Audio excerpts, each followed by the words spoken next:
Merino 2, ¿no?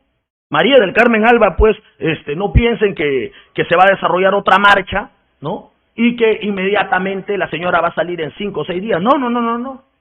Esta señora ya tiene ya todo planificado. Y es probable que haya mayor cantidad de muertos. Lo que ocurrió con Inti Brian va a ser menor costo frente a lo que podría ocurrir si esta señora se hace del poder, ¿no? Y es evidente que ella está coordinando con la Marina, con miembros pues de la policía, con miembros pues del ejército, con miembros también de los cuellos blancos, ¿no? Para mantener intacto el proceso de la corrupción que tenemos.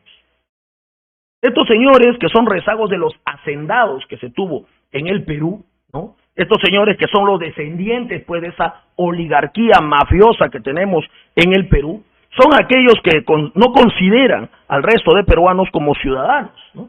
Son aquellos que piensan que ya tienen una superioridad sobre el resto desde nacimiento por una cuestión pues evidentemente de poder económico, de apellido, de abolengo, de color de piel y de todo un conjunto pues de privilegios que han tenido durante gran cantidad de años, ¿no? Para recordar un poco y para poder tomar un poquito de conocimiento de lo que viene aconteciendo, le voy a mencionar algo, ¿no? Antes del gobierno de Velasco Alvarado, y ojo que no soy velasquista para nada, antes del gobierno de Velasco Alvarado, antes de la reforma agraria, el Perú lamentablemente tenía haciendas, pero haciendas divididas en grupos de familias oligárquicas, ¿no? En una gran oligarquía, donde el yanacona, el campesino, era considerado pues como parte de esa hacienda, nada más. No era considerado un ciudadano, para nada, no tenían derecho al voto, no tenían derecho pues a poder ser siquiera ellos representantes políticos, ¿no? Simplemente era los considerados ciudadanos aquellos que poseían ese poder. Y voy a mencionarlo abiertamente acá porque pareciera de que muchos a veces se olvidan de eso o no quieren enseñar en los cursos de historia esta información. ¿Cuántas haciendas eran? ¿Quiénes eran los dueños de estas haciendas pues en el Perú, ¿no? Voy a poner por acá la información, acá lo tengo para ser un poco riguroso. Haciendas en el Perú, familias antes de la reforma.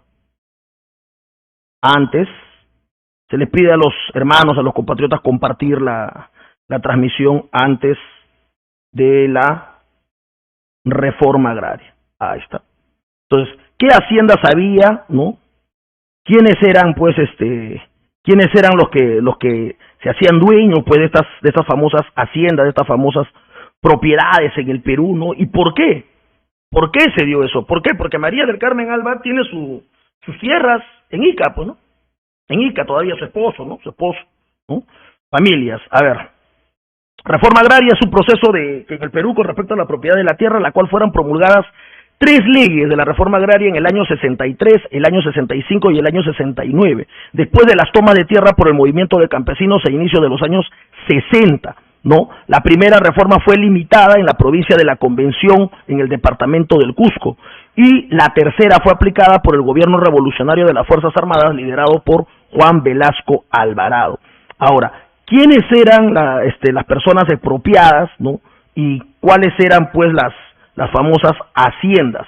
Déjame buscar por acá la información de las familias. Por ejemplo, te adelanto, ¿no? Los Rizopatrón eran dueños de San Juan del Lurigancho antes de que sea como un distrito, ¿no? Los Graña eran dueños de la hacienda Aguando en Guaral, ¿no? Y eran inmensas extensiones de tierras, pero muchos de ellos incluso tenían gran cantidad de tierras en las cuales no las producían, solamente eran propietarios que venían pues evidentemente no de su trabajo, hay que ser sinceros, muchos de ellos se apropiaban de tierras solamente a través de favores que les daban el Estado, ¿no? Entonces voy a poner por acá, a ver, familias dueñas de haciendas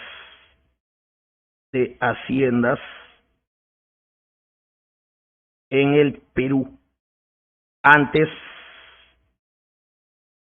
de la reforma. Ahí está.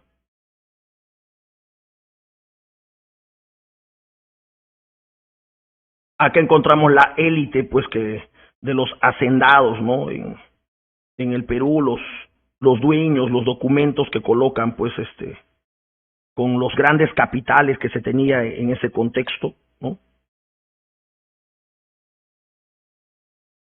Aquí están, ¿ven? Entonces tenemos a uno, los grandes dueños, la hacienda Guando, la familia Graña, en Huaral, ¿no? La hacienda, en este caso, pues, de San Juan del Lurigancho, la familia Rizo Patrón, ¿no? Acá, don Diego Manuel Farfán de los Godos y Espinosa de los Monteros, ¿no? Declara ser natural de España, ¿no? Y todo un conjunto de élites, ¿no?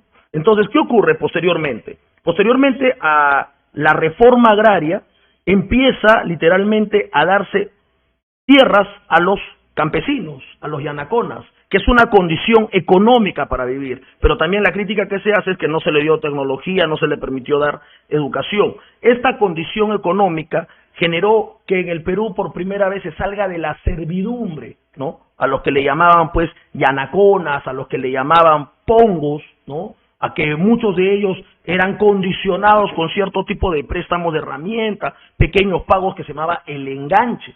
Eso se mantuvo en el Perú hasta más o menos los años 60, 70, algo que ya se había superado pues con la Revolución Francesa o con la Revolución Gloriosa en Inglaterra o con la independencia de las 13 colonias en los Estados Unidos. Aquí en el Perú se mantuvo como un lastre, como algo perviviente, ¿no? Después de tanto tiempo. Entonces, esa frase que le duele, que le impacta pues a esta oligarquía que tenemos, campesino, el patrón ya no comerá más de tu pobreza, ¿no? O sea, el patrón ya no será pues el explotador que viva a costa de tu miseria, fue lo que le afectó pues a estos sectores. Por eso estos sectores, ¿no? Que tratan, entre comillas, de vender pues de que la etapa de la reforma agraria fue un caos, ¿no? Algo trágico, y que más bien antes de la reforma el campesino vivía feliz, que el Perú estaba muy bien, que las condiciones de vida eran pues superiores y que no había ningún tipo de contradicción. Eso es completamente falso. Es completamente falso. Muy aparte de otras condiciones humillantes de vida que se le daba pues a los campesinos, ¿no? O sea, había otras condiciones terribles, ¿no? Como por ejemplo, el simple hecho de que algún campesino cometa algún error o no haga caso al patrón, sea castigado como si fuera un hijo, ¿no? Y ahí era muy normal en cada hacienda, no solamente tener látigos, sino tener como una especie pues de herramientas especiales para el castigo de los, en este caso pues, siervos de los campesinos, ¿no? Y ellos lo justificaban muy bien, ¿no? En algunos lugares el siervo ni siquiera podía ver a los ojos al patrón. O sea, llegábamos a un grado en que estos personajes, ¿no? Consideraban como una especie de insulto que el campesino no le mire a los ojos, o que el campesino ose caminar por el camino donde caminaban pues los patrones, ¿no? Y esto se ha mantenido en el Perú hasta los años 60. Entonces, si queremos hablar de ciudadanía, estrictamente la ciudadanía viene posterior a la reforma agraria, que es una condición económica en que garantiza la condición de existencia de las personas. O sea, tú no eres ciudadano solamente porque alguien te lo diga, ¿no? Eres ciudadano porque tienes una condición, una propiedad. Los campesinos no eran propietarios de nada, pues. ¿Por qué? Porque estos aristocráticos se apropiaban de todo cuando los veían que habían comuneros, que tenían comunidades, ¿no? Les expropiaban, les quitaban, los robaban, ¿no? Y muy aparte que en los poderes, ¿no? del Estado tenían sus compadrazgos, ¿no? Y más adelante, ya con la asamblea constituyente, cuando se permite la participación política de parte de, en este caso, los analfabetos, recién ahí se le da los derechos políticos a esta gran cantidad de masa de ciudadanos en el Perú. O sea, ¿por qué creen ustedes que se da el permiso para que puedan participar en votos, pues, los analfabetos? Porque de cada 10 peruanos, 6 no sabían leer ni escribir siendo mayores de edad. ¿Y por qué crees que no sabían leer y escribir? ¿Porque eran ignorantes? ¿Porque eran brutos? ¿Porque no querían ir a la escuela? No, por una sencilla razón. Porque si ahora vemos desigualdad entre Lima y provincia, imagínate en los años 60, 70, la desigualdad era tremenda. En Ayacucho el nivel de analfabetismo en personas mayores de edad era casi el 80%, ¿no? En Puno era casi el 80%. Entonces, esas condiciones de vida hacían, pues, de que, entre comillas, el patrón, que sabía leer y escribir, le haga firmar cualquier cosa al campesino, entre comillas, firmar, ¿no? Engañarle, ¿no? De esa manera se apropiaban de sus tierras, de esa manera se apropiaban de su ganado, de esa manera, pues, estas personas incrementaban su riqueza. Entonces, desde el momento en que el analfabeto, la mujer, pueden emitir su voto, pueden participar en elecciones, pueden crear organizaciones políticas, recién podemos decir de que hay ciudadanía, ¿no? Eso que en el siglo XIX en otros países ya existía. Acá en el Perú recién se desarrolla, ¿saben cuándo estrictamente? De 1980 en adelante. Estamos 2022. Hay gente que piensa que todavía estamos en los 80, ¿no? Ya la que Sendero, MRTA, idiotas, pues, estamos 2022, ¿no? Entonces, del 80 al 2022, ¿cuánto ha pasado? 42 años. Y en esos 42 años que ha pasado, que ha transcurrido, habría que ver qué tanto se ha fortalecido esa noción de ciudadanos, ¿no? O sea, ¿cómo podemos soportar a un personaje que ha sido elegido, pues, con una mínima cantidad de votos, que ven y te diga, esta es mi casa, ¿no? ¿No? Esta es mi casa? Que se ha reunido en España con organizaciones fascistas para generar la vacancia acá, y ahora se reúne, pues, en Hacienda con un grupete de personajes minusválidos mentales para poder tratar de complotar esto, ¿no? Porque hay que decir esto, ojo, el Perú, lamentablemente, la gente vive mucho en las nubes, ¿no? Mucho cuando hablan, por ejemplo, de la conquista, entre comillas, piensan que los mejores españoles han venido acá. No han venido los mejores españoles, señores. Cáiganse de sus nubes. Quienes llegaron acá en la invasión han sido Cuarterones, Quinterones, Exterones, ¿no? Pizarro, Almagro, de Luque, no eran, pues, condes, duques, marqueses. Eran simplemente mercenarios que se les pagaba para que vengan. El rey de España nunca vino a algún virreinato de América del Sur o de América siquiera. ¿Por qué? Porque le daba asco, pues. Porque él consideraba que Europa era superior. A diferencia del rey de Portugal, la familia Braganza, que sí llegó a Brasil porque Napoleón literalmente invadió Portugal.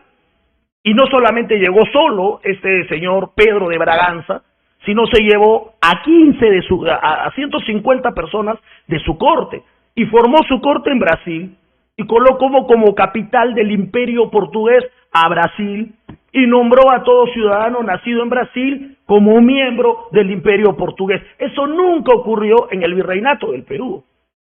Entonces, estos señores, que se consideraban más españoles que los nacidos en España acá, estos señores que se consideraban de linaje superior, que se consideraban con capacidades superiores, sus descendientes son los que tenemos en el gobierno. O sea, ¿quién te ha dicho a ti que Montoya pueda ser considerado siquiera un marino?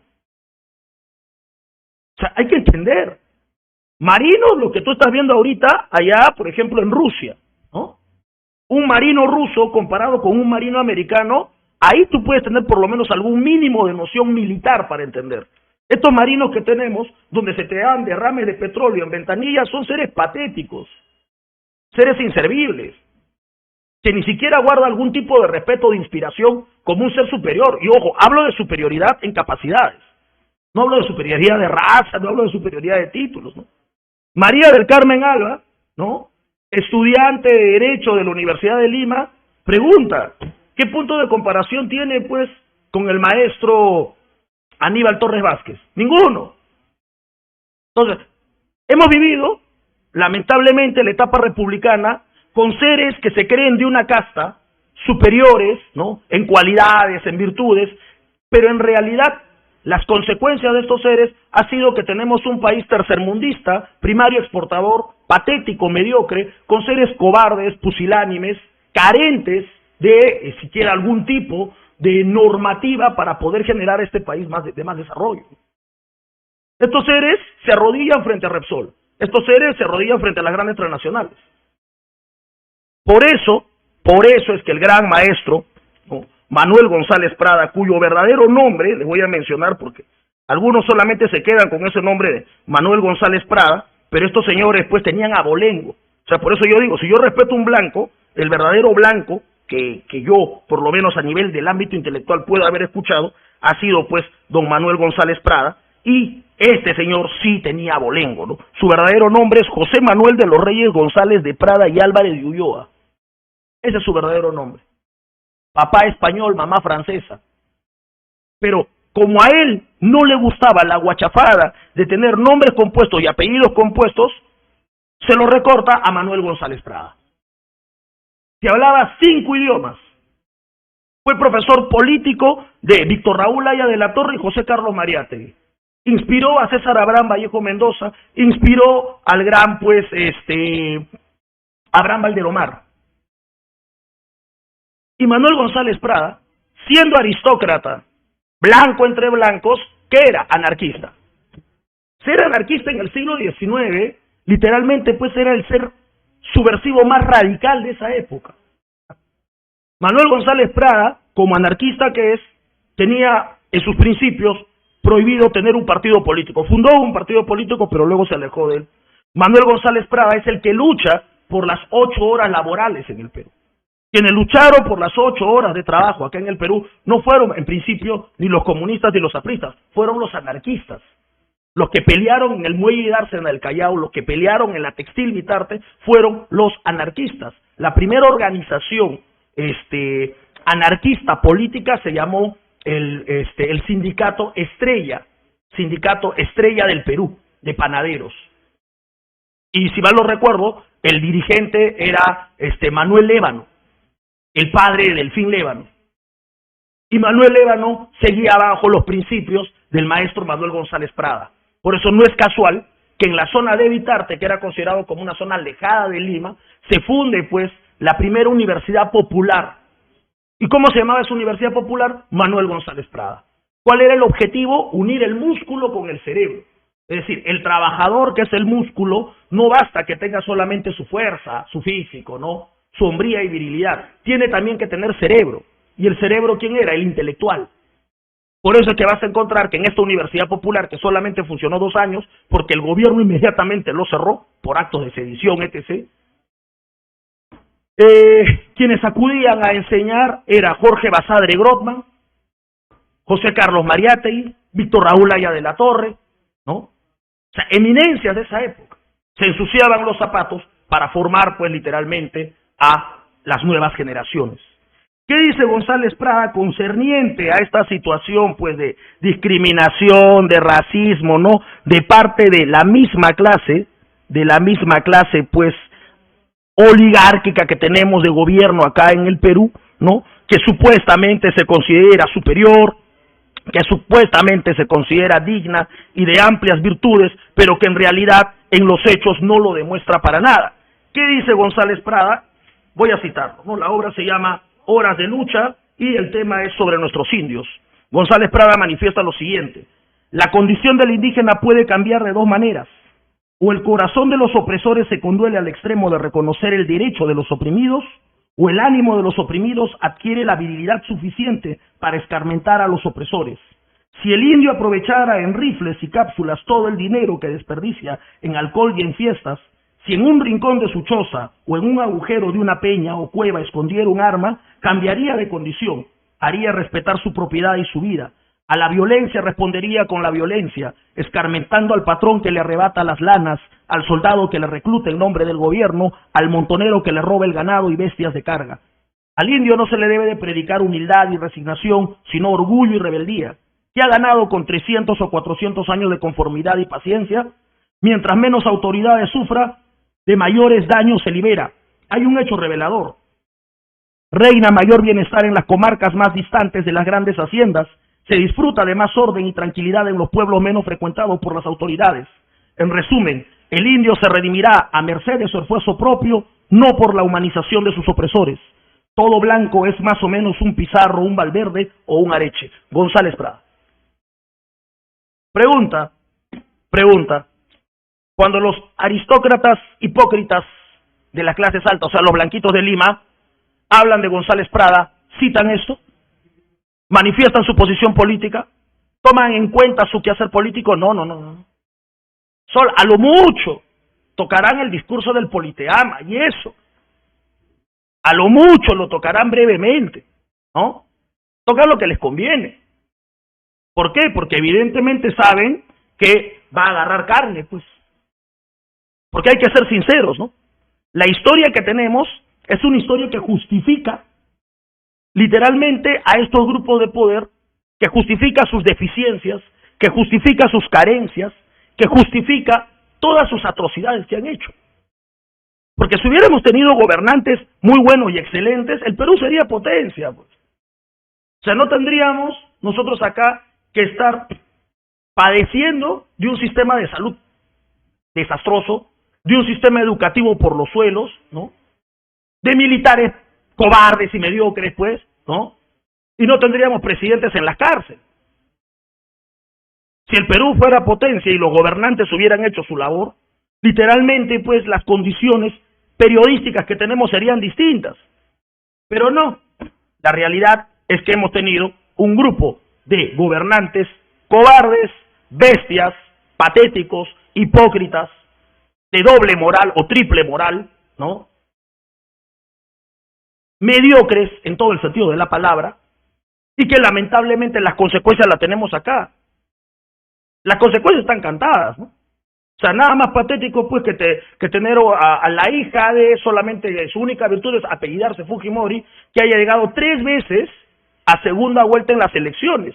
No trabaja, no tiene ningún vínculo siquiera de peruanidad, ¿no? Le importa un rábano el campo ético, moral. Entonces, ¿cómo me puede justificar eso? No lo hay, pues. Esa es la realidad de nuestro país. Y cuando algunos me dicen no hay que odiar, yo voy a retomar la frase porque eso está basado en González Prada. Sí, hay que odiar, pero hay que odiar en el buen sentido, no en el odio que guarde en tu corazón literalmente atraso, no en el odio que te genere a ti pues un ámbito de inferioridad. No, no, no, no. Y eso lo voy a retomar de la Biblia mismo. Se tiene que odiar la corrupción, se tiene que odiar a los ociosos, se tiene que odiar a los ladrones, se tiene que odiar a los asesinos. A ellos hay que odiar. Y retomando a Nietzsche, el sentimiento más puro y sublime que se debe de tener a esos asesinos, corruptos, mediocres, es el desprecio. Ese es lo que se tiene que desarrollar, y sobre todo por sus actitudes, ¿eh? Porque si no despreciamos a los corruptos, si no despreciamos a los asesinos, si no despreciamos a los ladrones, si no despreciamos a quienes generaron la condición miserable en que se encuentra nuestro país, no vamos a poder generar un nuevo país, no vamos a poder generar un nuevo Perú. O sea, el desprecio es el sentimiento más puro que se pueda tener a esos seres, pues, miserables. Fuerte saludo a todos los seguidores de RIMAC Yacta TV. Disculpen por, de repente, algunas imperfecciones que se han presentado. Eso ya escapa de nuestras posibilidades, es cuestión del internet, pero nos comprometemos a que las próximas transmisiones sean de la mejor manera. Entonces, les pedimos por favor que participen en apoyo acá al canal, haciendo de repente sus contribuciones, sus aportes, ¿no? Todo es bienvenido. Soy Miguel Concha, esto es Ayllu, la voz del pueblo.